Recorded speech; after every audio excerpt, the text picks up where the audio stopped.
Japali entering place. Starting నుంచి ఒక half kilometre లోపలికి వెళ్తే మనకు టెంపుల్ అనేది కనిపిస్తుంది.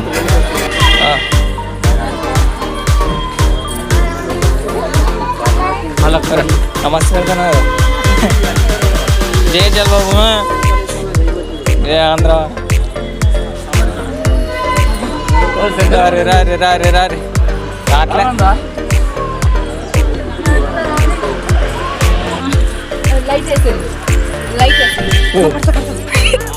బాగుంటుంది. బాయ్. వాళ్ళు ఏడున్నారు? పూరి పూరి పూరి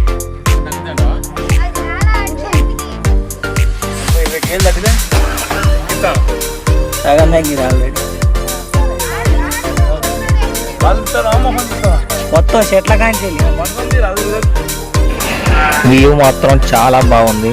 మొత్తం చెట్లే ఉన్నాయి, చాలా హైట్ ఉన్నాయి అన్నమాట చెట్లు.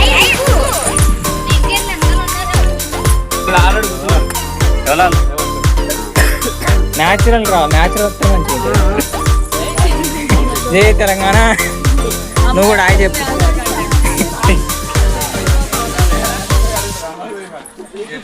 స్కూల్ ఎక్స్కర్షన్ టూర్ పోయినట్టే ఉంది.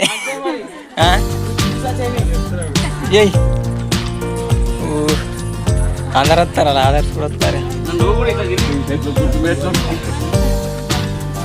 మనం వెళ్ళే మార్గం మధ్యలో షాప్స్ కూడా పెట్టింది.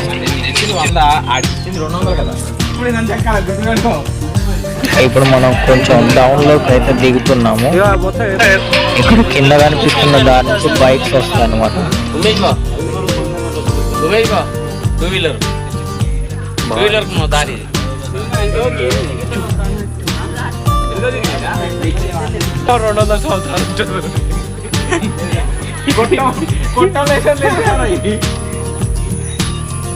బాణ పడ్డప్పుడు నా ఫోన్ లెక్కేది.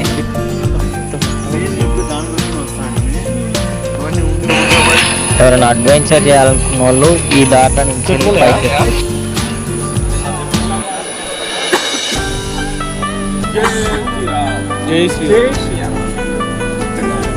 ఇక్కడ చాలా షాప్స్ కూడా పడ్డాయి. ఆయన ఇంకా తిరుపతి వచ్చిన ప్రతి ఒక్కరు ఈ ప్లేస్ అయితే ఖచ్చితంగా విజిట్ చేస్తూ వెళ్తారు. చాలా జనాలు వస్తారు ఇక్కడికి. Hi bro. ఏ బ్రో పిల్లలు కూడా భయం పోయింది. ఇక్కడ కనిపిస్తున్నాయి షాపులు కొన్నే ఉన్నాయి కానీ ప్రతి ఒక్క ఐటమ్ దొరుకుతుంది అన్నమాట ఇక్కడ.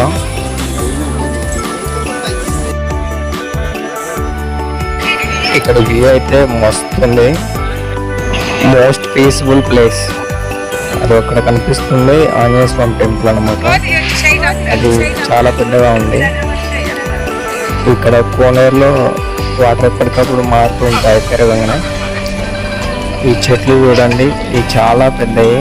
చుట్టూ చెట్లు ఉన్నాయి, నడి మధ్యలో మాత్రం కోనేరును టెంపుల్ ఉంది. వ్యూ మాత్రం సూపర్. ఆ గుడిలోకి వీళ్ళందరూ లైన్లో ఎంటర్ అవ్వడం జరుగుతుంది అన్నమాట. ఒకరి తర్వాత ఒకరు. ఇది రాళ్లతో కట్టిన గుడి అనమాట. పైన మాత్రం ఇత్తడి పలకలతో పేర్చారు. గుడి ముందు కూడా ఒక ఆంజనేయ స్వామి విగ్రహం అయితే ఉంది. అందులో నుంచి లోపలికి ఎంటర్ అవ్వాలన్నమాట. వెళ్ళి ఈ సైడ్ ద్వారం నుంచి వెళ్ళి బయటికి రావడం జరుగుతుంది. చుట్టూ చూసుకున్నట్లయితే ప్లేట్ చూడండి, చాలా ట్రెడిషనల్గా కూల్గా ఉంది. గుడి బయట ఒక ఆంజనేయ స్వామి ఉన్నారు.